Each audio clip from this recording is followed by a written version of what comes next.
Assalamualaikum warahmatullahi wabarakatuh. Salam sejahtera Waalaikumsalam. bagi kita semua. Adik-adik mahasiswa yang saya cintai, ya, dalam kegiatan Modul Nusantara untuk refleksi, pada kesempatan kali ini kami menghadirkan salah satu tokoh. Beliau adalah pembina UKM Islam, musisi, UIB, Bapak Ade Jaya Saputra, STMN. Ya. Jadi di dalam perkuliahan refleksi Modul Nusantara kali ini, kami akan mengajukan beberapa pertanyaan tanya jawab dengan narasumber, ya, yang berkaitan dengan dialog kerukunan beragama. Ya. Sebelum saya memulai, saya akan sedikit menceritakan seperti apa sih refleksi Modul Nusantara. Jadi refleksi Modul Nusantara ini adalah salah satu proses pembelajaran di mana di dalamnya adalah proses perenungan atas pembelajaran yang didapat dari kegiatan kebinekaan.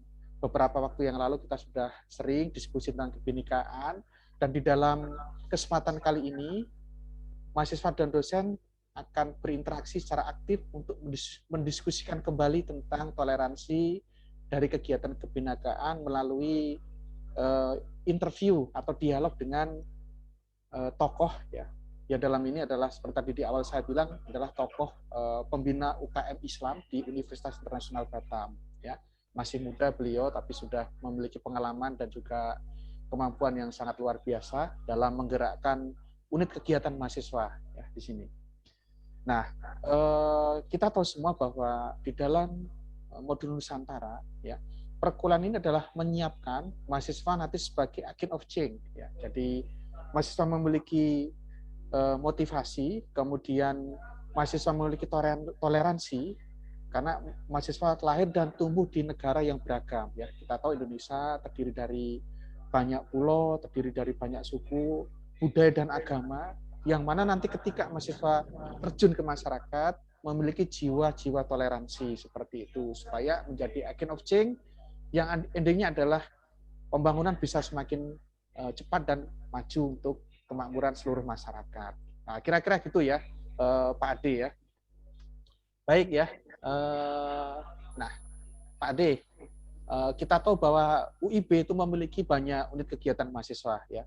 Salah satunya adalah UKM Islam atau yang dikenal dengan nama musisi, begitu ya. Nah, kalau boleh tahu, sudah berapa lama Pak Ade menjadi pembina unit kegiatan mahasiswa ini? Kemudian apa sih tujuannya UKM ini seperti itu, ya? Nah, monggo Pak Ade, kira-kira bagaimana, bisa diceritakan, ya? Silahkan. Baik, terima kasih Pak Wisnu atas kesempatannya. Assalamualaikum warahmatullahi wabarakatuh.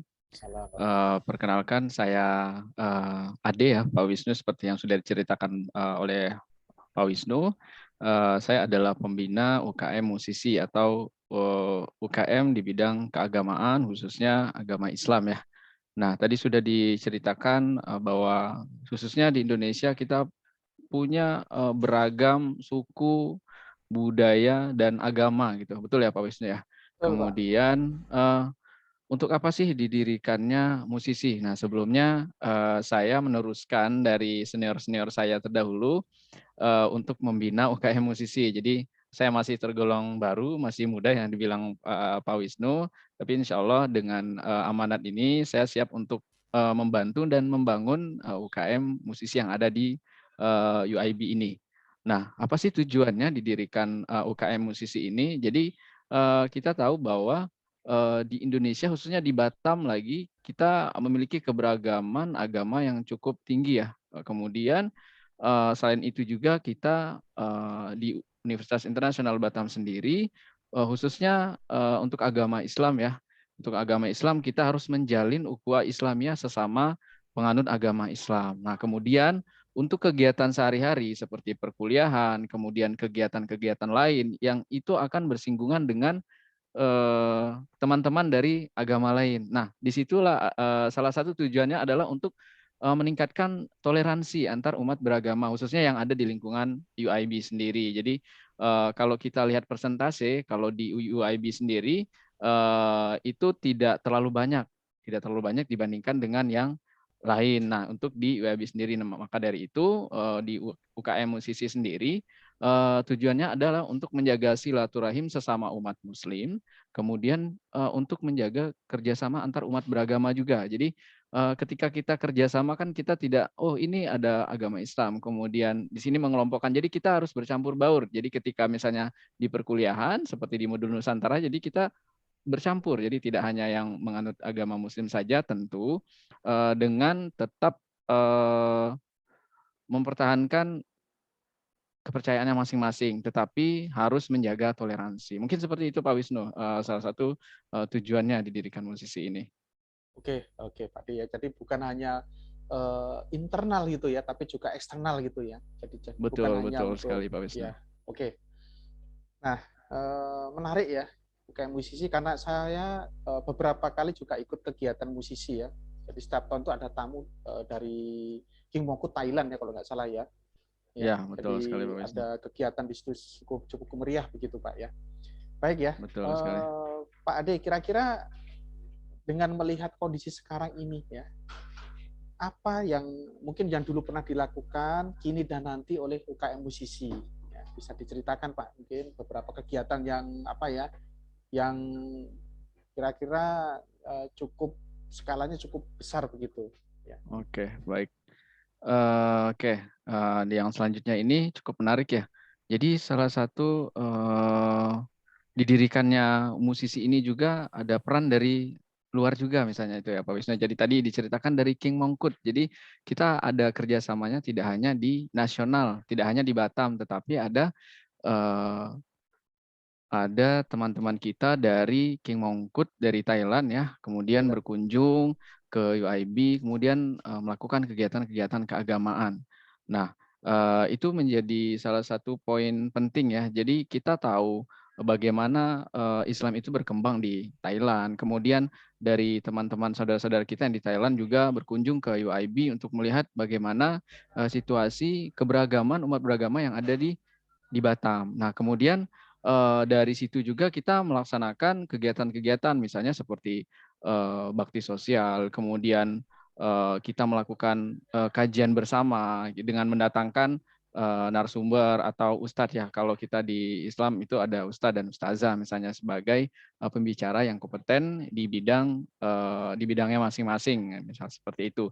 Kemudian kita juga melakukan mentoring Pak Wisnu. Jadi sekarang itu kita selama perkuliahan kita tidak hanya dilakukan pemberian materi saja. Jadi ada mentoring. Jadi di dalam mentoring itu kita memberikan materi, kemudian kita berpraktek. Jadi artinya mahasiswa kita juga diminta untuk praktek keseharian, misalnya seperti doa-doa sehari-hari, kemudian untuk sholat, praktek sholat, dari praktek wudhu hingga sholat. Kemudian juga ada setoran untuk hafalan. Jadi kita mentornya sampai di situ. Kemudian jika ada terjadi misalnya bencana di daerah lain, saudara-saudara kita di daerah lain, kita juga melakukan penggalangan dana, Pak Wisnu. Jadi sama seperti teman-teman kita di bidang lain, jadi kita melakukan penggalangan dana sebagai bentuk sosial kita. Jadi kita tidak memandang misalnya, oh itu ada bencana, tapi kita lihat dulu itu agama apa. Tidak. Jadi kita misalnya ada bencana, ya kita melakukan penggalangan dana dari segi sosialnya gitu. Jadi dari segi manusiawinya. Jadi seperti itu Pak Wisnu. Kemudian kita juga melakukan pelatihan-pelatihan soft skill. Jadi tidak hanya agama, belajar agama saja tidak. Jadi untuk mempersiapkan kehidupan kita di dunia tentu kita harus mempunyai soft skill yang harus kita ciptakan dan kita harus pelajarin untuk diri kita sendiri dan teman-teman. Seperti itu Pak Wisnu. Oke, menarik Pak Ade ya. Pak Ade, kalau kita lihat Batam ya, Batam itu kan sangat heterogen ya Batam itu ya. Betul, betul Dari sekali. Jawa ya, dari Medan ya, kemudian dari Jakarta, bahkan dari luar negeri Pak, karena kita kan di kawasan perbatasan ya. Nah, dengan adanya kondisi tersebut ya, Batam orang bisa keluar masuk ke Batam itu cukup mudah seperti itu ya, dan ternyata memang di sini sangat heterogen ya. Nah, hal itu tentunya akan berpengaruh terhadap yang namanya toleransi, Pak. Hanya saja kalau saya lihat ya, ini pendapat saya ya, di Batam itu orangnya lebih terbuka dan lebih toleransi. Nah, pendapat Pak Ade bagaimana? Apakah setuju atau bagaimana? Ya, betul. Jadi kalau kalau kita lihat kondisi toleransi agama di Batam itu, saya lihat itu tinggi sekali ya Pak Wisnu. Di mana kita ketahui bahwa umat beragama yang ada di Batam sendiri itu bermacam-macam. Untuk yang non Muslim ya, misalnya ada yang agama A gitu ya, itu besarnya mungkin misalnya 30 atau 40% gitu ya. Jadi sangat besar sekali. Nah, tetapi toleransi yang ada di Batam ini juga sangat baik. Jadi tidak ada perselisihan yang terlalu besar ya, tidak terjadi perselisihan lah kalau kita katakan di Batam ini. Nah, begitu juga kalau kita tarik lagi begitu juga di kampus. Nah, kampus ini kan adalah bagian dari kota Batam juga. Jadi di kampus juga kalau kita lihat di UIB sendiri itu untuk umat muslimnya sendiri itu bisa dibilang sedikit kalau kita lihat dari skala misalnya satu universitas ya. Jadi tidak menjadi mayoritas kalau kita lihat di kampus-kampus lain seperti itu. Nah, di sini saya melihat para mahasiswa, kemudian dosen, staf, dan pegawai-pegawai yang lainnya itu masih menjunjung tinggi nilai-nilai toleransi dalam beragama. Seperti itu, Pak Wisnu. Oke, Pak Ade, kalau kita lihat di pemberitaan sekarang ini ya, banyak sekali paham-paham ajaran yang menyimpang seperti itu udah mulai masuk ke kampus, ya. Nah, kira-kira strategi yang dilakukan UKM Musis itu apa untuk melindungi anggotanya, ya, dari mendapatkan pengaruh paham-paham yang menyimpang tersebut? Karena kita tahu ya, beberapa waktu yang lalu sempat kepolisian sempat ini ya melihat gitu ya, ternyata ada salah satu aliran begitu ya yang sengaja begitu ya, misalkan dalam bentuk kota amal ya, kota amal yang dititip-titipkan ya, entah itu di rumah makan, entah itu di pom bensin ya, yang mana itu untuk membiayai alirannya begitu ya. Jadi dan berdasarkan data, dana-dana tersebut digunakan salah satunya untuk menyusup ya ke sekolah ya, mungkin ke komunitas-komunitas, dan bahkan ini berdasarkan informasi ya, itu ada kampus yang sudah kemasukan juga ya, seperti itu. Nah, menurut Pak Ade supaya di UKM musisi ini tidak terjadi hal seperti itu ya, apa yang sudah dilakukan oleh UKM untuk melindungi anggotanya? Mungkin bisa sharing Pak, seperti itu. Baik, jadi ketika kita belajar agama ya, jadi ketika agama Islam itu dipelajarin, nah musisi juga bergandengan sejalan gitu ya Pak, sejalan dengan program mentoring, kemudian ya ada dosen agama Islam, kemudian ada mentoring juga. Nah disitulah nilai-nilai Islam yang sesuai dengan Al-Quran dan As-Sunnah gitu Pak. Jadi sumbernya jelas. Nah kalau kita di Islam sendiri, kita sudah diajarkan bahwa kita tidak boleh memusuhi sembarang orang gitu ya, tanpa ada landasan yang benar, tanpa ada dalil yang benar untuk membenarkan itu gitu ya Pak. Jadi kita tidak boleh sembarang memusuhi orang. Artinya toleransi itu sebenarnya sudah diajarkan. Nah, mungkin terkait dengan uh, ada yang melenceng. Nah, itu kita perlu meluruskan. Kemudian kita harus memberikan pemahaman yang benar seperti itu kepada mahasiswa-mahasiswa kita. Karena sama seperti kita kuliah, Pak. Kita kuliah itu adalah ilmiah. Artinya ketika kita merujuk dengan A, artinya sumbernya juga jelas. Ini loh sumbernya gitu. Dan tidak sumbernya juga sama seperti kita beragama juga sumber jelas di Al-Quran, kemudian di As-Sunnah. Jadi kita menggunakan sumber yang jelas dan tentunya dengan guru yang kita harus memfilter gitu ya Pak. Mungkin seperti itu Pak. Jadi ada seleksi untuk mentornya sendiri gitu Pak, kira-kira Pak ya? Iya, betul sekali Iya, Pak. oke. Terakhir Pak Ade ya, jadi di program Modul Nusantara ini salah satu tujuannya adalah untuk mempersiapkan ya adik-adik mahasiswa menjadi pemimpin masa depan yang toleran dan mampu bekerja sama dengan semua agama ya, dengan semua adat ya, dengan semua budaya seperti itu. Nah, mungkin terakhir pesan-pesan Pak Ade untuk adik-adik mahasiswa apa kira-kira? Ya.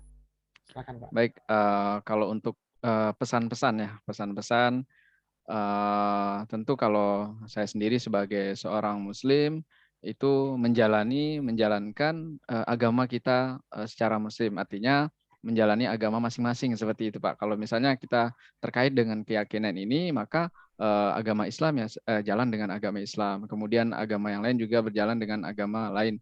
Tentu, ketika kita menjalankan agama itu dengan baik, kita juga paham dengan nilai-nilai toleransi. Jadi, kita tidak boleh mencela, kita tidak boleh merendahkan orang lain, tanpa kita memandang dia agamanya apa. Kemudian kita menolong orang lain tanpa kita lihat dulu agamanya apa. Misalnya ada orang kesusahan, misalnya kita sebagai seorang mahasiswa, terus kita seleksi dulu apakah dia muslim, apakah dia agama kita gitu. Tidak seperti itu. Artinya kita menolong, ketika kita memberi bantuan itu, filternya tidak agama apa dulu. Jadi, yang di depan itu butuh bantuan atau tidak, mungkin seperti itu. Jadi itu bisa diterapkan di mana saja gitu. Baik itu di perkuliahan, di masyarakat, kemudian di dalam pertemanan seperti itu, dalam pertemanan, di dalam perkuliahan, kemudian di dalam apabila ada yang sudah kuliah sambil bekerja ya, seperti di UIB mungkin sesama staf, kemudian sesama atasan gitu ya. Kemudian ada bawahannya juga mungkin kalau ada yang sudah bekerja dan mempunyai bawahan, mungkin seperti itu Pak Wisnu, pesan-pesan saya. Oke ya, menarik sekali ya Pak Adijaya ya atas paparannya begitu ya. Jadi kami simpulkan bahwa UKM musisi ya atau UKM Islam di UIB selama ini telah banyak melakukan kegiatan ya, baik dalam kegiatan internal ya maupun eksternal ya. Karena kita lihat bahwa kerjasama UKM musisi ini bukan hanya di dalam internal kampus ya, tapi juga sampai ke luar negeri seperti itu ya. Kemudian yang kedua ini berkaitan dengan banyaknya paham ajaran yang menyimpang seperti itu ya. Di musisi ada program yang namanya mentoring ya. Jadi ada seleksi mentor yang memiliki kualitas ya, kualitas yang mana nanti akan mementori ya anggota baru kira-kira begitu Pak ya, anggota baru Betul atau betul Pak. anggota yang mungkin junior ya, supaya tidak terjebak dalam ajaran-ajaran yang menyimpang tersebut ya. Kemudian yang terakhir gitu ya, berkaitan dengan kepedulian ya, kepedulian sosial. Ternyata di UKM musisi ini ketika membantu tidak perlu melihat apakah dia muslim atau tidak, tapi berdasarkan siapa sih yang paling membutuhkan ya. Jadi kami apresiasi ya, di musisi ini sering ada penggalangan dana seperti itu ya. Dan tentunya ada laporan yang akuntabel begitu ya untuk UKM itu sendiri dalam bentuk pertanggungjawaban seperti itu ya. Baik, terima kasih Pak Adijaya Saputra atas interviewnya ya. Jadi mudah-mudahan bermanfaat. Terima kasih. Kami tutup dengan Assalamualaikum warahmatullahi wabarakatuh. Terima kasih banyak.